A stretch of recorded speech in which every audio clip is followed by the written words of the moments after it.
Welcome to Life Stories, where real experiences teach us profound lessons about humanity, justice, and change. Today's story is one of bias, power, and unexpected consequences.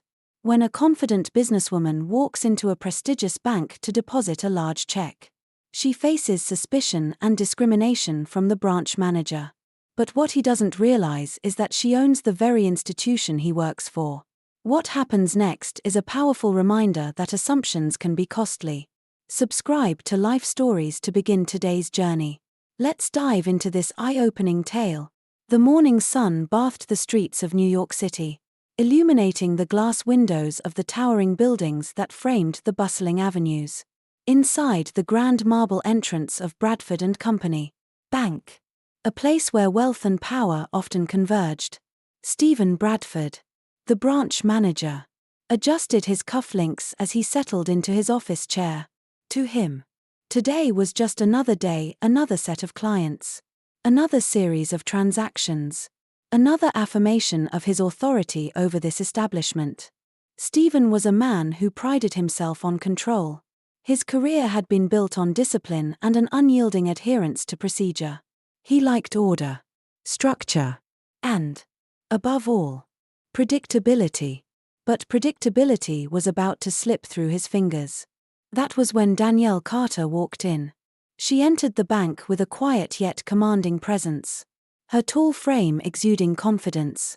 Her steps were measured, deliberate, as if she owned the ground she walked on.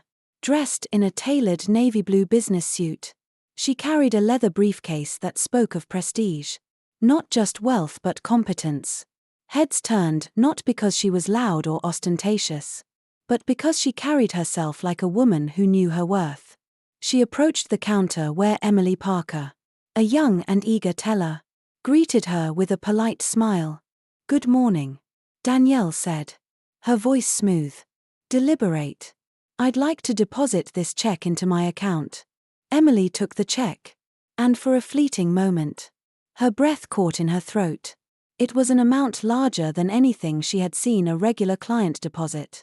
Her fingers trembled slightly as she glanced back at Danielle, who stood poised, waiting. "I'm sorry," Emily said, lowering her voice. "This is quite a large sum. We'll need you to speak with our manager." Danielle nodded, her face impassive. She was no stranger to this process. She had seen it before, felt the weight of suspicion before, but she had learned long ago that power was best wielded in silence. In the moments when others underestimated her, Emily led her to Stephen's office, where the air was thick with the scent of polished wood and coffee. Stephen barely looked up from his desk when Emily introduced Danielle. "Mr. Bradford, there's a client here with a large check," Emily said. Stephen finally lifted his gaze, his brow furrowing slightly as he examined the woman before him. His years of experience told him that this client did not fit the mold of the bank's typical high-net-worth depositors. He masked his initial thoughts behind a practiced professionalism, but his tone remained clipped, distant. "How can I help you?" Danielle met his gaze without hesitation. "I'd like to deposit this check into my account." She placed the check on his desk. Stephen picked it up, scrutinizing it with narrowed eyes. The sum was significant, enough to make him instinctively suspicious. "This is quite a large sum," he murmured. "I'll need to verify the source of these funds." "Standard procedure." Danielle's expression remained steady. "All the necessary documents and contacts are listed on the check. You can contact my legal firm to confirm the transaction." Stephen pursed his lips. "Even so, I'll need to delay this transaction for further verification.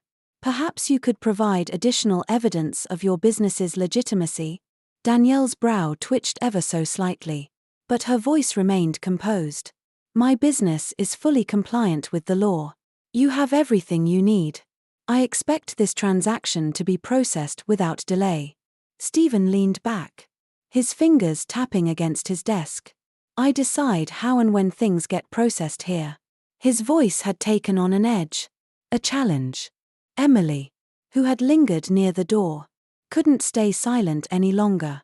Mr. Bradford, she said hesitantly. I've seen this client conduct large transactions with our bank before. Her name is familiar to me. Stephen turned to her sharply. Emily. You're dismissed. The young teller hesitated, her face burning with embarrassment. She cast a quick apologetic glance at Danielle before slipping out of the office. Danielle sighed softly, not out of frustration, but out of something deeper, an old, familiar weariness. She had been here before. Not in this exact office. Not with this exact man. But in this moment.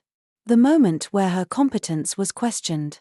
Where her legitimacy was treated as an anomaly. Very well, she said, reaching into her briefcase and pulling out her phone. Then I'll need to contact the bank's leadership. I believe they'll be interested in how you're conducting these investigations. Stephen's expression faltered for just a second. The slight hesitation in his movements betrayed a flicker of unease. But he recovered quickly. Whoever you're calling, he said, forcing a smirk. They'll tell you the same thing. Procedures require verification. I can't change that. Danielle raised an eyebrow but said nothing as she dialed the number. She knew what was coming next. And she knew Stephen Bradford had no idea just how much his life was about to change. Stephen Bradford watched as Danielle Carter held the phone to her ear. Her posture composed. Her confidence unwavering. There was something unnerving about her calmness. As if she already knew exactly how this was going to play out. For a moment, Stephen almost second-guessed himself. Almost. He had built his career on instinct. On making judgment calls. He had seen fraud attempts before, people trying to pass off checks they had no right to cash. Individuals claiming wealth they didn't actually possess. And in his mind, this was no different. Yet something about this woman's unwavering gaze made him feel as though he was missing something. Yes. Please connect me to Linda Harrison. Danielle said smoothly into the phone. Tell her it's urgent. I'm at one of our branches and experiencing an issue. Stephen's smirk faded slightly. Linda Harrison? The regional director? Danielle gave him a glance. Not of anger but of quiet certainty. I appreciate your concern for protocol. Mr. Bradford, she said, lowering the phone for a brief moment. But I doubt this delay aligns with the bank's internal standards. Stephen scoffed, folding his arms. I'm just doing my job. Verification is mandatory for sums like these. Danielle didn't respond, simply returning to her phone conversation. By now, the tension in the office was palpable. Employees outside Stephen's glass-walled office had stopped their work, subtly watching the scene unfold. The murmurs had started, questions passed between tellers and staff who had worked at the bank long enough to sense when something wasn't right.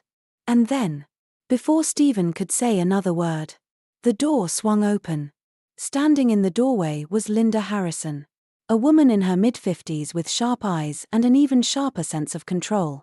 Her tailored blazer and perfectly polished heels made it clear this was not a woman to be kept waiting. The moment she stepped into the room, Stephen felt his stomach tighten. What is going on here? Linda asked. Her voice clipped as she scanned the room. She had clearly been briefed before arriving. Her eyes landed on Danielle. And in an instant, her entire demeanor softened. Miss Carter, she said smoothly, her voice shifting from irritation to deference. My sincerest apologies. I didn't know you were here. Stephen stiffened. Miss Carter. Why did Linda sound so apologetic? Danielle, ever composed, turned toward Linda with a knowing smile. It seems Mr. Bradford here believes my check requires special scrutiny. Apparently, his concerns aren't about the amount, but something else. Linda's face darkened. She turned toward Stephen, her tone now ice-cold. Mr. Bradford, do you understand who you're speaking to? Stephen swallowed, suddenly unsure. His mind raced through the possibilities. A high-net-worth client. A lawyer. A government official. I was just following protocol, he muttered, suddenly aware of how foolish his words sounded. Linda scoffed. Protocol, she repeated mockingly. Did you even bother to check her portfolio?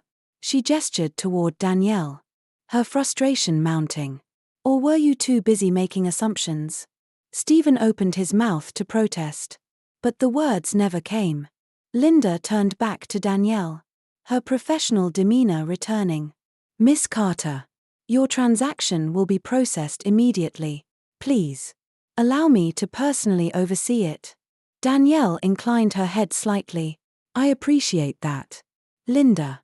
But I believe we'll need to have a broader conversation about how business is conducted at this branch.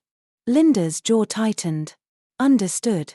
As Danielle exited the office, Stephen could feel the weight of every single eye in the bank on him.